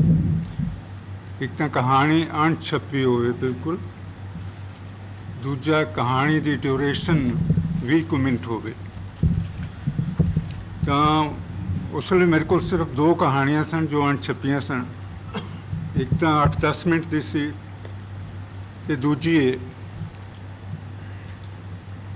ਮੈਂ ਕਹਾਂਗਾ ਕਿ ਇਹ ਕਹਾਣੀ ਉਹਨਾਂ ਕਹਾਣੀਆਂ ਵਿੱਚੋਂ ਨਹੀਂ ਜਿਨ੍ਹਾਂ ਨੂੰ ਮੈਂ ਆਪਣੀਆਂ ਬਹੁਤੀਆਂ ਚੰਗੀਆਂ ਕਹਾਣੀਆਂ ਗਿਣਦਾ ਹਾਂ। ਨਾ ਹੀ ਮੇਰੇ ਖਿਆਲ ਵਿੱਚ ਇਸ ਕਹਾਣੀ ਨੂੰ ਮੇਰੀਆਂ ਪ੍ਰਤੀਨਿਧ ਕਹਾਣੀਆਂ ਵਿੱਚ ਗਿਣਿਆ ਜਾ ਸਕਦਾ ਹੈ। ਪਰ ਇੰਨੀ ਗੱਲ ਜ਼ਰੂਰ ਹੈ ਕਿ ਇਹ ਕਹਾਣੀ ਉਹ ਦੋਵੇਂ ਸ਼ਰਤਾਂ ਪੂਰੀਆਂ ਕਰਦੀ ਹੈ, ਅਣਛਪੀ ਹੈ ਔਰ 20 ਮਿੰਟ ਦੀ। ਕਹਾਣੀ ਦਾ ਨਾਮ ਹੈ ਕਾਲੀ ਬਰਫ਼। ਕਾਲੀ ਬਰਫ਼। ਇੱਕ ਤੂਫਾਨ ਅੰਦਰ ਝੁੱਲ ਰਿਹਾ ਸੀ, ਇੱਕ ਤੂਫਾਨ ਬਾਹਰ। ਬਾਹਰਲਾ ਤੂਫਾਨ ਨਜ਼ੀਰ ਕਾਟੇਜ ਦੇ ਬੂਹੇ ਬਾਰੀਆਂ ਤੇ ਪਿੱਤਾਂ ਨੂੰ ਜਲ ਤਰੰਗ ਵਾਂਗ ਵਜਾ ਰਿਹਾ ਸੀ ਤੇ ਅੰਦਰਲਾ ਤੂਫਾਨ ਨਜ਼ੀਰ ਅਹਿਮਦ ਦੇ ਮਨ ਦੇ ਚੈਨ ਨੂੰ ਕੱਖਾਂ ਕਾਨਾਂ ਵਾਂਗ ਉਡਾ ਰਿਹਾ ਸੀ। ਉਹਦੀਆਂ ਅੱਖਾਂ ਦੀ ਨੀਂਦਰ ਨੂੰ ਵਲੂੰਦਰਦਾ ਖੰਬੜੀ ਕਰਦਾ ਜਾ ਰਿਹਾ ਸੀ। ਇਹ ਕਿਹੋ ਜਿਹਾ ਮੌਸਮ ਸਨੋਬਰ ਆਪਣੇ ਨਾਲ ਲਿਆਈ ਸੀ। ਡੁਬਡੁਬਾਈਆਂ ਅੱਖਾਂ, ਹੰਝੂਆਂ ਦੇ ਉਮੜਦੇ ਬੱਦਲ, ਬੇਜਾਨ ਬੇਚਮਕ ਰੇਗਿਸਤਾਨੀ ਤੱਕਣੀਆਂ, ਕੁਮਲਾਇਆ ਕਲਬੂਤ, ਬੁੱਢੀ ਚੁਰੜੀਆਂ ਮਾਰੀ ਆਤਮਾ। ਉਹਦੀਆਂ ਸ਼ਰਮੀਲੀਆਂ ਅੱਖਾਂ ਦੀ ਖੁਸ਼ ਟਿਮਕਣੀ ਕਿੱਥੇ ਗਈ? ਬੁੱਲਾਂ ਦੀਆਂ ਪੰਖੜੀਆਂ ਦੀ ਕਿਰਮਚੀ ਆਬ ਕਿੱਥੇ ਗਈ? ਕਿੱਥੇ ਗਈ ਉਹਦੇ ਮੱਥੇ ਦੀ ਨੂਰੀ ਛਟਾ? ਕਿੱਥੇ ਗਿਆ ਉਹਦੇ ਲੂਣ ਵਿੱਚੋਂ ਛਣਦਾ ਜੰਨਤ ਦਾ ਚਾਨਣ? ਅਜੇ ਤਾਂ ਮਸਾਂ ਵਰ੍ਹਾ ਬੀਤਿਆ ਸੀ ਜਦੋਂ ਉਹ ਨਾਬੀ ਰੇਸ਼ਮ ਵਿੱਚ ਵਲੇਟਿਆ ਉਹਦਾ ਹੁਸਨ ਡੋਲੇ ਪਿਆ ਸੀ। 1.25 ਸਾਲ ਪਹਿਲੇ ਹੀ ਤਾਂ ਮਿਰਜ਼ਾ ਸਾਹਿਬ ਇੱਕ ਬੜੇ ਰਸੂਖ ਵਾਲੇ ਅਮਰੀਕਨ ਟੂਰਿਸਟ ਨੂੰ ਆਪ ਖਿਲਨ ਮਰਗ ਦੀ ਸੈਰ ਲਈ ਲਿਆਏ ਸਨ ਅਤੇ ਨਜ਼ੀਰ ਕਾਟੇਜ ਵਿੱਚ ਠਹਿਰੇ ਸਨ। ਸਨੋਬਰ ਦਾ ਹੁਸਨ ਵੇਖ ਕੇ ਮਿਰਜ਼ਾ ਸਾਹਿਬ ਦਾ ਸਾਹ ਅੰਦਰ ਦਾ ਅੰਦਰ ਤੇ ਬਾਹਰ ਦਾ ਬਾਹਰ ਰਹਿ ਗਿਆ ਸੀ। ਸਨੋਬਰ ਨੂੰ ਵੇਖਦਿਆਂ ਸਾਰ ਮਿਰਜ਼ਾ ਸਾਹਿਬ ਨੂੰ ਅਮਰੀਕਨ ਟੂਰਿਸਟ ਵੱਲ ਮਹਿਮਾਨ ਨਵਾਜ਼ੀ ਮੂਲੋਂ ਵਿਸਰ ਗਈ। ਇੱਕ ਜਨੂਨ ਉਹਨਾਂ ਦੇ ਸਿਰ ਨੂੰ ਚੜ੍ਹ ਗਿਆ ਤੇ ਸਖਣੀਆਂ ਅੱਖਾਂ ਵਿੱਚ ਉਹਨਾਂ ਦੀ ਰੂਹ ਤਰਲੋ ਮੱਛੀ ਹੋਣ ਲੱਗੀ। ਜਦੋਂ ਉਹ ਵਾਪਸ ਸ੍ਰੀਨਗਰ ਰਵਾਨਾ ਹੋਏ ਤਾਂ ਉਹਨਾਂ ਦੀਆਂ ਭਟਕਦੀਆਂ ਨੀਝਾਂ ਸਨੋਬਰ ਦੇ ਇੱਕ ਝਾਂਵਲੇ ਲਈ ਤਰਸ ਰਹੀਆਂ ਸਨ। ਉਹਨਾਂ ਦੇ ਕਦਮ ਫੱਟੜ ਦਿਲ ਨੂੰ ਘਸੀਟਦੇ ਲਈ ਜਾ ਰਹੇ ਸਨ ਕਿ ਉਹ ਮੁੜ ਪਿੱਛੇ ਵੇਖਦੇ ਸਨ। ਤੇ ਫਿਰ ਸ੍ਰੀਨਗਰ ਤੋਂ ਮਿਰਜ਼ਾ ਸਾਹਿਬ ਦੀਆਂ ਚਿੱਠੀਆਂ ਦੀ ਵਾਛੜ ਖਿਲਨ ਮਰਗ ਤੇ ਵਰਨੀ ਸ਼ੁਰੂ ਹੋਈ। ਇਹਨਾਂ ਸਾਰੀਆਂ ਚਿੱਠੀਆਂ ਤੇ ਨਜ਼ੀਰ ਅਹਿਮਦ ਦਾ ਸਿਰਨਾਮਾ ਲਿਖਿਆ ਹੁੰਦਾ ਸੀ। ਮਿਰਜ਼ਾ ਸਾਹਿਬ ਇੱਕ ਚਿੱਠੀ ਲਿਖ ਕੇ ਜਵਾਬ ਉਡੀਕੇ ਬਿਨਾਂ ਦੂਜੀ ਪਾ ਦਿੰਦੇ ਸਨ। ਓੜਕ ਦੇ ਬੇਸਬਰੇ ਆਸ਼ਕ ਸਾਬਤ ਹੋਏ ਸਨ ਮਿਰਜ਼ਾ ਸਾਹਿਬ। ਇੰਨੀ ਬੇਸਬਰੀ ਉਹਨਾਂ ਦੀ ਢਲਦੀ ਉਮਰ ਲਈ ਬੜੀ ਬੇਮੇਚਾ ਸੀ, ਜਾਂ ਸ਼ਾਇਦ ਏਡੀ ਬੇਸਬਰੀ ਦਾ ਕਾਰਨ ਉਹਨਾਂ ਦੀ ਢਲਦੀ ਉਮਰ ਹੀ ਸੀ। ਉਧੜੇ ਗੁਦੜੇ ਬਿਸਤਰੇ ਤੇ ਕਰਵਟਾਂ ਬਦਲਦਿਆਂ, ਨੀਂਦਰ ਲਈ ਤਰਲਾਉਂਦਿਆਂ ਨਜ਼ੀਰ ਅਹਿਮਦ ਨੂੰ ਯਾਦ ਆਇਆ ਕਿ ਮਿਰਜ਼ਾ ਸਾਹਿਬ ਦੀ ਹਰ ਚਿੱਠੀ ਦਾ ਮਜ਼ਮੂਨ ਕੁਝ ਇਸ ਤਰ੍ਹਾਂ ਦਾ ਹੁੰਦਾ ਸੀ ਕਿ ਉਹਨਾਂ ਦੀ ਆਪ ਖਿਲਨ ਮਰਗ ਆਉਣ ਦੀ ਕੋਈ ਮਨਸ਼ਾ ਨਹੀਂ ਸੀ। ਉਸ ਅਮਰੀਕਨ ਟੂਰਿਸਟ ਜੈਕਸਨ ਸਾਹਿਬ ਨਾਲ ਉਹ ਆਪਣੇ ਕਿਸੇ ਬੇਟੇ ਜਾਂ ਦਾਮਾਦ ਨੂੰ ਭੇਜ ਸਕਦੇ ਸਨ। ਇਹਦੇ ਵਿੱਚ ਖੁਦਾ ਦੀ ਕੋਈ ਮਸਲੀਅਤ, ਕੋਈ ਰਮਜ਼ ਲੁਕੀ ਸੀ ਕਿ ਉਹ ਖੁਦ ਆਉਣ ਲਈ ਪ੍ਰੇਰੇ ਗਏ ਤੇ ਇੱਦਾਂ ਸਨੋਬਰ ਨੂੰ ਵੇਖ ਸਕਣ ਦਾ ਮੌਕਾ ਮਹਲ ਬਣਿਆ। ਉਹਨਾਂ ਦੀ ਦਿਲੀ ਹਸਰਤ ਸੀ ਕਿ ਸਨੋਬਰ ਉਹਨਾਂ ਦੀ ਨੂੰਹ ਬਣਦੀ, ਪਰ ਅੱਲਾ ਨੂੰ ਇਹ ਮਨਜ਼ੂਰ ਨਹੀਂ ਸੀ ਕਿਉਂਕਿ ਉਹਨਾਂ ਦੇ ਦੋਵੇਂ ਬੇਟੇ ਸ਼ਾਦੀशुदा ਅਤੇ ਸਾਹਿਬੇ ਔਲਾਦ ਸਨ। ਇਸ ਲਈ ਇਸ ਚਿੱਠੀ ਰਾਹੀਂ ਉਹ ਸਨੋਬਰ ਲਈ ਆਪਣਾ ਪੈਗਾਮ ਭੇਜਣ ਲਈ ਮਜਬੂਰ ਸਨ। ਉਹਨਾਂ ਦੀ ਉਮਰ ਮਸਾਂ 50-55 ਦੀ ਸੀ। ਸਾਰੀ ਹਯਾਤੀ ਕਦੀ ਉਹਨਾਂ ਦਾ ਸਿਰ ਨਹੀਂ ਸੀ ਦੁਖਿਆ, ਕਦੀ ਉਹਨਾਂ ਦਾ ਪਿੰਡਾ ਤੱਤਾ ਨਹੀਂ ਸੀ ਹੋਇਆ। ਅੱਜ ਵੀ ਉਹ ਜਿਸਮਾਨੀ ਤਾਕਤ ਅਤੇ ਫੁਰਤੀ ਵਿੱਚ ਜਵਾਨਾਂ ਨੂੰ ਪਿੱਛੇ ਛੱਡ ਜਾਂਦੇ ਸਨ। ਉਹਨਾਂ ਦੀ ਪਹਿਲੀ ਬੀਵੀ 8 ਵਰ੍ਹੇ ਪਹਿਲੇ ਅੱਲਾ ਨੂੰ ਪਿਆਰੀ ਹੋ ਗਈ ਸੀ। ਦੂਜੀ ਨੂੰ ਉਹਨਾਂ ਪਿਛਲੇ ਸਾਲ ਬਦਚਲਨੀ ਕਰਕੇ ਤਲਾਕ ਦੇ ਦਿੱਤਾ ਸੀ। ਉਹ ਤਖਤ ਜਿਸ ਤੇ ਬੈਠ ਕੇ ਸਨੋਬਰ ਨੇ ਰਾਜ ਭੋਗਣਾ ਸੀ ਅੱਜ ਕੱਲ੍ਹ ਖਾਲੀ ਪਿਆ ਸੀ। 4 ਲੱਖ ਰੁਪਏ ਤੱਕ ਉਹ ਮੇਅਰ ਲਿਖ ਕੇ ਦੇਣ ਲਈ ਤਿਆਰ ਸਨ। ਇੱਕ ਹਾਊਸ ਬੋਟ ਅਤੇ ਇੱਕ ਕੋਠੀ ਉਹ ਆਪਣੇ 2 ਬੇਟਿਆਂ ਅਤੇ 2 ਬੇਟੀਆਂ ਦੇ ਨਾਂ ਕਰਵਾ ਚੁੱਕੇ ਸਨ। ਬਾਕੀ ਦੇ 2 ਹਾਊਸ ਬੋਟ ਅਤੇ ਸ੍ਰੀਨਗਰ ਲਾਲ ਚੌਕ ਵਾਲੀ ਕੋਠੀ ਉਹ ਸਨੋਬਰ ਦੇ ਨਾਂ ਲਵਾਉਣ ਲਈ ਤਿਆਰ ਸਨ। ਉਹਨਾਂ ਨੂੰ ਉਮੀਦ ਕਾਮਲ ਸੀ ਕਿ ਸਨੋਬਰ ਵੀ ਜੰਨਤ ਦੇ ਸੁੱਖਾਂ ਨਾਲ ਉਹਨਾਂ ਦਾ ਦਾਮਨ ਭਰ ਦੇਗੀ। ਅੱਲਾਹ ਤਾਲਾ ਦੀ ਵੀ ਇਹੀ ਮਨਸ਼ਾ ਸੀ, ਨਹੀਂ ਤਾਂ ਭਲਾ ਉਹ ਖਿਲਨਮਰਗ ਜਾਣ ਲਈ ਕਿਉਂ ਪ੍ਰੇਰੇ ਜਾਂਦੇ ਜਦ ਕਿ ਉਹਨਾਂ ਦਾ ਕੋਈ ਇਰਾਦਾ ਨਹੀਂ ਸੀ। ਇਹਨਾਂ ਚਿੱਠੀਆਂ ਨਾਲ ਸਈਦਾ ਉੱਕਾ ਨਾ ਪਸੀਜੀ, ਬੁੱਢਾ ਖਬੀਸ ਮਿਰਜ਼ਾ ਸਾਹਿਬ ਨੂੰ ਕੋਸਦੀ, ਉਹ ਕਹਿੰਦੀ ਹੱਦ ਹੋ ਗਈ ਬੇਹਯਾਈ ਦੀ। ਸਨੋਬਰ ਉਹਦੀਆਂ ਪੋਤਰੀਆਂ ਬਜਾਏ ਐਵੇਂ ਕੁਫਰ ਨਾ ਪਈ ਢੋਲ। ਨਜ਼ੀਰ ਅਹਿਮਦ ਨੇ ਆਪਣੀ ਬੀਵੀ ਨੂੰ ਡਾਂਟਿਆ ਸੀ। ਮਿਰਜ਼ਾ ਸਾਹਿਬ ਦੀ ਵੱਡੀ ਪੋਤਰੀ ਅਜੇ 15 ਵਰ੍ਹਿਆਂ ਦੀ ਹੈ, ਜਦਕਿ ਸਨੋਬਰ 22 ਦੀ ਹੋ ਗਈ ਹੈ। 22 ਦੀ ਧਿਆਣੇ। ਸਈਦਾ ਨੇ ਆਖਿਆ ਅਜੇ ਪਿਛਲੇ ਰਮਜ਼ਾਨ ਵਿੱਚ ਉਹਨੂੰ 21ਵਾਂ ਚੜ੍ਹਿਆ ਹੈ, ਉਹਦੇ ਨਾਲ ਕੀ ਫਰਕ ਪੈਂਦਾ ਹੈ। ਬੀਵੀ ਨੂੰ ਝਿੜਕਦਿਆਂ ਉਹਨੇ ਆਖਿਆ ਸੀ ਤੇਰੀ ਇਹ ਮੀਨ ਮੇਖ ਮੈਨੂੰ ਉੱਕਾ ਚੰਗੀ ਨਹੀਂ ਲੱਗਦੀ। ਸੁਣੇ ਤੇ ਮਿਰਜ਼ਾ ਸਾਹਿਬ ਬੁੱਢੇ ਤਾਂ ਕਿਸੇ ਪਾਸਿਓਂ ਵੀ ਨਹੀਂ। ਚਿੱਠੀਆਂ ਵਿੱਚ ਜੋ ਵੀ ਉਹਨਾਂ ਆਪਣੀ ਸਿਹਤ ਬਾਰੇ ਲਿਖਿਆ ਹੈ ਉਹ ਅੱਖਰ ਅੱਖਰ ਸਹੀ ਹੈ। ਅਜੇ 30-35 ਸਾਲ ਉਹਨਾਂ ਨੂੰ ਕੋਈ ਖਤਰਾ ਨਹੀਂ। ਮਿਰਜ਼ਾ ਸਾਹਿਬ ਦੇ ਖਾਨਦਾਨ ਨੂੰ ਤੂੰ ਨਹੀਂ ਜਾਣਦੀ, ਮੈਂ ਜਾਣਦਾ ਹਾਂ। ਮੈਂ ਤਾਂ ਉਸ ਖਾਨਦਾਨ ਦਾ ਨਮਕ ਖਾਧਾ ਹੈ। 12 ਵਰ੍ਹੇ ਮਿਰਜ਼ਾ ਸਾਹਿਬ ਦੇ ਵਾਲਦ ਮਰਹੂਮ, ਅੱਲਾ ਉਹਨਾਂ ਨੂੰ ਜੰਨਤ ਨਸੀਬ ਕਰੇ, ਖਾਸ ਪਾਸ ਮੁਲਾਜ਼ਮਤ ਕੀਤੀ ਹੈ। ਉਦੋਂ ਉਹਨਾਂ ਪਾਸ ਕੇਵਲ ਇੱਕ ਹਾਊਸ ਬੋਟ ਸੀ। ਆਪਣੀ ਵਪਾਰਕ ਸੂਝ-ਬੂਝ ਸਦਕਾ ਮਿਰਜ਼ਾ ਸਾਹਿਬ ਅੱਛੇ ਹਾਊਸ ਬੋਟਾਂ ਦੇ ਮਾਲਕ ਹਨ। 5 ਤਾਰਿਆਂ ਵਾਲੇ ਹੋਟਲਾਂ ਦੇ ਸਾਰੇ ਐਸ਼ ਆਰਾਮ ਮਿਰਜ਼ਾ ਸਾਹਿਬ ਦੇ ਹਾਊਸ ਬੋਟਾਂ ਵਿੱਚ ਹਨ। ਤਾਂ ਹੀ ਤਾਂ ਅਮਰੀਕਨ ਟੂਰਿਸਟ ਆ ਕੇ ਠਹਿਰਦੇ ਹਨ। ਹਰ ਐਰਾ ਗੈਰਾ ਮੂੰਹ ਚੁੱਕੀ ਉਹਨਾਂ ਹਾਊਸ ਬੋਟਾਂ ਦੇ ਨਜ਼ਦੀਕ ਨਹੀਂ ਫਟਕ ਸਕਦਾ। ਹਾਊਸ ਬੋਟਾਂ ਦੀ ਕਮਾਈ ਨਾਲ ਮਿਰਜ਼ਾ ਸਾਹਿਬ ਨੇ ਸ੍ਰੀਨਗਰ ਵਿੱਚ ਇੰਨੀ ਜਾਇਦਾਦ ਖੜੀ ਕਰ ਲਈ ਹੈ ਕਿ ਅੱਜ ਕਸ਼ਮੀਰ ਦੇ ਪਹਿਲੇ 4-5 ਰਈਸਾਂ ਵਿੱਚ ਉਹਨਾਂ ਦਾ ਸ਼ੁਮਾਰ ਹੁੰਦਾ ਹੈ। ਸਰਕਾਰੀ ਹਲਕਿਆਂ ਵਿੱਚ ਉਹਨਾਂ ਦਾ ਰਸੂਖ ਹੈ। ਅਸੈਂਬਲੀ ਦੇ ਮੈਂਬਰ ਉਹਨਾਂ ਦਾ ਪਾਣੀ ਭਰਦੇ ਹਨ। ਮਿਨਿਸਟਰ ਉਹਨਾਂ ਦੀ ਕੋਠੀ ਖਾਣੇ ਤੇ ਸੱਦੇ ਜਾਣ ਵਿੱਚ ਫਖਰ ਮਹਿਸੂਸ ਕਰਦੇ ਹਨ। ਕੁੜੀ ਨੂੰ ਜਿਹਦੇ ਲੜ ਲਾਣਾ ਹੈ, ਸਈਦਾ ਬੋਲ ਉੱਠੀ, ਜਿਉਂ ਹੀ ਉਹਦੇ ਹਾਣ ਮੇਲ ਦਾ ਨਾ ਹੋਇਆ ਤਾਂ ਏਡੇ ਰਿਜ਼ਕ ਰਸੂਖ ਨੂੰ ਅਸੀਂ ਚੁੱਲ੍ਹੇ ਪਾਣਾ ਹੈ। ਨਜ਼ੀਰ ਅਹਿਮਦ ਸੋਚ ਰਿਹਾ ਸੀ ਕਿ ਉਹਦੀਆਂ ਦਲੀਲਾਂ ਨਾਲ ਸਈਦਾ ਦੀ ਤਸੱਲੀ ਹੋ ਗਈ ਹੋਵੇਗੀ। ਬੀਵੀ ਦੀ ਸੱਚਨ ਚੇਤ ਵਿਰੋਧਤਾ ਤੇ ਉਹ ਹੱਕਾ ਬੱਕਾ ਰਹਿ ਗਿਆ ਤੇ ਕੁਝ ਚਿਰ ਉਹਨੂੰ ਆਖਣ ਲਈ ਕੁਝ ਨਾ ਔੜਿਆ। ਨਾਲੇ ਮੈਂ ਸਈਦਾ ਕਹਿੰਦੀ ਗਈ ਆਪਣੇ ਭਣੇਵੇਂ ਨਈਮ ਲਈ ਆਮਨਾ ਨੂੰ ਕੌਲ ਇਕਰਾਰ ਕਰ ਚੁੱਕੀ ਹਾਂ। ਨਈਮ ਅਤੇ ਸਨੋਬਰ ਦਾ ਬੜਾ ਹੇਜ ਹੈ, ਇੱਕ ਦੂਜੇ ਦੇ ਮਰਨੇ ਮਰਦੇ ਨੇ। ਸੁਣ ਕੇ ਨਜ਼ੀਰ ਅਹਿਮਦ ਇੱਕੋ ਵਾਰੀ ਬਰੂਦ ਦੀ ਸੁਰੰਗ ਵਾਂਗ ਫੁੱਟਿਆ। ਕਮਜ਼ਾਤੇ ਤੂੰ ਹੁੰਨੀ ਕੌਣ ਹੈ ਮੇਰੀ ਧੀ ਦਾ ਰਿਸ਼ਤਾ ਜੋੜਨ ਵਾਲੀ? ਕਿਹਦੇ ਤੋਂ ਪੁੱਛ ਕੇ ਤੂੰ ਦਿੱਤਾ ਸੀ ਕੌਲ ਉਸ 2 ਟਕੇ ਦੀ ਮੇਰੀ ਸਾਲੀ ਨੂੰ? ਉਹਨਾਂ ਕੰਗਾਲਾਂ ਵਿੱਚ ਜੇ ਔਕਾਤ ਹੀ ਕੀ ਹੈ, ਘਰ ਉਹਨਾਂ ਦੇ ਭੰਗ ਪੁੱਜਦੀ ਹੈ। ਭੈਣ ਤੇਰੀ ਲੋਕਾਂ ਦੇ ਕੱਪੜੇ ਸਿਉਂਦੀ ਹੈ ਤੇ ਉਹਦਾ ਮੁੰਡਾ ਸਾਰਾ ਦਿਨ ਇੱਕ ਪ੍ਰਾਈਵੇਟ ਫਰਮ ਵਿੱਚ ਟਾਈਪ ਕੁੱਟਦਾ ਹੈ ਤੇ 1200 ਮਾਵਾਰ ਤੇ 1200 ਵਿੱਚ ਅੱਜ ਕੱਲ੍ਹ ਇੱਕ ਡੰਗ ਦੀ ਰੋਟੀ ਨਹੀਂ ਟੁਰਦੀ। ਉਹ ਆਪ ਕੀ ਖਾਏਗਾ, ਤੇਰੀ ਧੀ ਨੂੰ ਕੀ ਖਵਾਏਗਾ? ਸਈਦਾ ਜਾਣਦੀ ਸੀ ਉਹਦਾ ਅੜੀਅਲ ਸ਼ੋਹਰ ਮਨ ਵਿੱਚ ਜੋ ਇੱਕ ਵਾਰੀ ਮਿੱਥ ਲੈਂਦਾ ਸੀ ਉਹ ਕਰਕੇ ਰਹਿੰਦਾ ਸੀ। ਆਪਣੀ ਬੀਵੀ ਦੀ ਰਜ਼ਾਮੰਦੀ ਤਾਂ ਐਵੇਂ ਰਸਮੀ ਤੌਰ ਤੇ ਪੁੱਛ ਰਿਹਾ ਸੀ, ਪਰ ਇਹ ਰਸਮੀ ਰਜ਼ਾਮੰਦੀ ਵੀ ਸਈਦਾ ਨੇ ਨਾ ਦਿੱਤੀ ਤੇ ਅੰਤ ਤੀਕ ਵਿਟਰੀ ਰਹੀ। ਸ਼ੋਹਰ ਦੇ ਕ੍ਰੋਧ ਦੇ ਲਾਵੇ ਹੇਠਾਂ ਉਹਦੇ ਵਿਰੋਧ ਦੀ ਚੰਗਾਰੀ ਦਬ ਜਾਂਦੀ, ਪਰ ਉਹ ਦਬੀ ਹੋਈ ਵੀ ਸੁਲਗਦੀ ਰਹਿੰਦੀ। ਕਦੀ ਕਦੀ ਉਹ ਮੱਚ ਉੱਠਦੀ ਅਤੇ ਵਿੱਚੋਂ ਲਾਟਾਂ ਨਿਕਲਦੀਆਂ, ਸ਼ੋਲੇ ਭੜਕਦੇ, ਪਰ ਜਵਾਲਾਮੁਖੀ ਦਾ ਦਹਾਨਾ ਫੇਰ ਸੁਲਗ ਉੱਠਦਾ ਅਤੇ ਲਾਵੇ ਦੀ ਨਦੀ ਚਿੰਗਾਰੀ ਨੂੰ ਮੁੜ ਬੇਹਿੱਸ ਕਰ ਦਿੰਦੀ। ਜਵਾਲਾਮੁਖੀ ਦੇ ਸਾਹਮਣੇ ਚਿੰਗਾਰੀ ਦੀ ਪੇਸ਼ ਨਾ ਗਈ ਤੇ ਸਨੋਬਰ ਦਾ ਨਿਕਾਹ ਮਿਰਜ਼ਾ ਸਾਹਿਬ ਨਾਲ ਹੋ ਗਿਆ। ਅੱਜ ਜੋ ਜਵਾਲਾਮੁਖੀ ਸਰਦ ਹੋ ਗਿਆ ਸੀ, ਬਰਫ਼ ਦਾ ਇੱਕ ਤੂਫਾਨ ਬਾਹਰ ਚੁੱਲ ਰਿਹਾ ਸੀ ਤੇ ਬਰਫ਼ ਦਾ ਇੱਕ ਤੂਫਾਨ ਜਵਾਲਾਮੁਖੀ ਦੇ ਅੰਦਰ ਚੁੱਲ ਰਿਹਾ ਸੀ।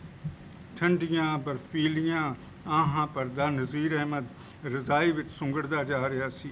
ਕਾਂਗੜੀ ਵਿੱਚ ਭਖਦੇ ਕੋਲੇ ਬੁੱਝ ਕੇ ਕਦੋਂ ਦੇ ਰਾਖ ਹੋ ਗਏ ਸਨ ਤੇ ਰਜ਼ਾਈ ਵਿੱਚ ਜਿਵੇਂ ਕੱਕਰ ਪੈ ਰਿਹਾ ਸੀ। ਉਂਝ ਵੀ ਕਾਂਗੜੀ ਬਦਨ ਦੀ ਠੰਡ ਦੂਰ ਕਰਦੀ ਹੈ। ਜਦ ਠੰਡ ਦਿਲ ਤੇ ਦਿਮਾਗ ਅਤੇ ਰੂਹ ਵਿੱਚ ਵੜ ਜਾਏ ਤਾਂ ਭਖਦੀਆਂ ਕਾਂਗੜੀਆਂ ਕੁਝ ਨਹੀਂ ਸਵਾਰਦੀਆਂ। ਠੰਡੀ ਕਾਂਗੜੀ ਨਜ਼ੀਰ ਅਹਿਮਦ ਨੇ ਰਜ਼ਾਈ ਵਿੱਚੋਂ ਕੱਢ ਕੇ ਹੇਠਾਂ ਫਰਸ਼ ਉੱਤੇ ਰੱਖ ਦਿੱਤੀ ਤੇ ਖਿੜਕੀ ਦੀਆਂ ਚੀਥਾਂ ਵਿੱਚੋਂ ਬਾਹਰ ਝਾਕਿਆ।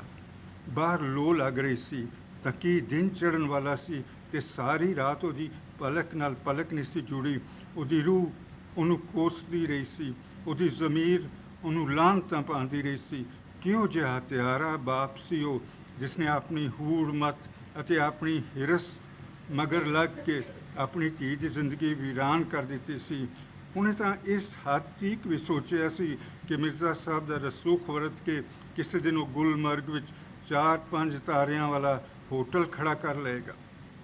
ਨਿਕਾਹ ਵਾਲੇ ਦਿਨ ਮਿਰਜ਼ਾ ਸਾਹਿਬ ਉਤੇ ਕੈਸਾ ਰੂਪ ਚੜ੍ਹਿਆ ਸੀ। ਉਮਰ ਦੀਆਂ ਝੁਰੜੀਆਂ ਉਹਨਾਂ ਦੇ ਚਿਹਰੇ ਤੋਂ ਸਾਫ਼ ਹੋ ਗਈਆਂ ਸਨ।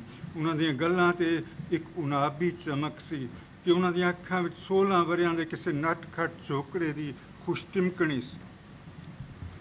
ਪਰ ਵਿਆਹ ਦੀ ਖੁਸ਼ੀ ਅਤੇ ਵਸਲ ਦੀ ਤਪਸ਼ ਮਿਰਜ਼ਾ ਸਾਹਿਬ ਤੋਂ ਨਹੀਂ ਸੀ ਝੱਲੀ ਗਈ। ਪਹਿਲੀ ਰਾਤ ਹੀ ਉਹਨਾਂ ਨੂੰ ਹਾਰਟ ਅਟੈਕ ਹੋ ਗਿਆ ਸੀ ਕਿ ਉਹ ਮਰਦੇ ਬੱਚੇ। ਪੂਰਾ ਵਰ੍ਹਾ ਉਹਨਾਂ ਮੰਜਾ ਮੱਲੀ ਰੱਖਿਆ। ਪੂਰਾ ਵਰ੍ਹਾ ਸਨੋਬਰ ਨੇ ਵਿੱਤੋਂ ਵੱਧ ਉਹਨਾਂ ਦੀ ਖਿਦਮਤ ਗੁਜ਼ਾਰੀ। ਪਿਛਲੇ ਮਹੀਨੇ ਵਿੱਚ ਇੱਕ ਰਾਤ ਉਹ ਐਸੇ ਸੁੱਤੇ ਕਿ ਅੱਖ ਜੰਨਤ ਵਿੱਚ ਅੱਪੜ ਕੇ ਹੀ ਖੋਲੀ ਤੇ ਹੁਣ ਮਤਰੇਏ ਬੇਟੇ ਬੇਟੀਆਂ ਨੇ ਬੋਲਾਂ ਕਬੋਲਾਂ ਨਾਲ ਵਿੰਨ ਕੇ ਸਨੋਬਰ ਨੂੰ ਘਰ ਛੱਡਣ ਤੇ ਮਜਬੂਰ ਕਰ ਦਿੱਤਾ ਸੀ ਕਿ ਉਹ ਖਿਲਨ ਮਰਗ ਪਰਤ ਆਈ ਸੀ। ਕਿਹੋ ਜਿਹਾ ਮੌਸਮ ਉਹ ਆਪਣੇ ਨਾਲ ਲਿਆਈ ਸੀ। ਡੁਬਾਈਆਂ ਅੱਖਾਂ, ਹੰਝੂਆਂ ਦੇ ਉਮੜਦੇ ਬੱਦਲ, ਬੇਜਾਨ ਬੇਚਮਕ ਰੇਗਿਸਤਾਨੀ ਤਕਣੀਆਂ, ਕੁਮਲਾਇਆ ਕਲਬੂਤ, ਬੁੱਢੀ ਝੁਰੜੀਆਂ ਮਾਰੀ ਆਤਮਾ। ਤੇ ਸਭ ਕਾਸੇ ਲਈ ਉਹ ਆਪ ਜ਼ਿੰਮੇਵਾਰ ਸੀ। ਨਜ਼ੀਰ ਅਹਿਮਦ, ਜਿਸਨੇ ਸਾਰੀ ਉਮਰ ਆਪਣੀ ਬੀਵੀ ਨੂੰ ਆਪਣੀ ਮਰਜ਼ੀ ਅੱਗੇ ਹੀ ਕਿਹਾ ਸੀ ਤੇ ਜਿਸਨੇ ਹੁਣ ਆਪਣੀ ਧੀ ਦੀਆਂ ਜਵਾਨ ਹਸਰਤਾਂ ਦਾ ਭੁੱਬਲ ਬਣਾ ਦਿੱਤਾ ਸੀ। ਜਦੋਂ ਉਹ ਰਜ਼ਾਈ ਵਿੱਚੋਂ ਨਿਕਲਿਆ ਤਾਂ ਉਹਦੇ ਹੱਥ ਕੰਬ ਰਹੇ ਸਨ। ਸੁੰਨ ਹੋ ਗਈਆਂ ਲੱਤਾਂ ਨਾਲ ਲੜਖੜਾਉਂਦਾ ਉਹ ਮਸਾਂ ਖਿੜਕੀ ਤੱਕ ਅੱਪੜਿਆ। ਖਿੜਕੀ ਖੋਲ੍ਹ ਕੇ ਉਹਨੇ ਬਾਹਰ ਝਾਕਿਆ। ਤੂਫਾਨ ਥੰਮ ਗਿਆ ਸੀ ਤੇ ਹੁਣ ਬਰਫ਼ ਪੈ ਰਹੀ ਸੀ। ਸੂਰਜ ਸੰਘਣੇ ਬੱਦਲਾਂ ਓਲੇ ਹੋਣ ਕਰਕੇ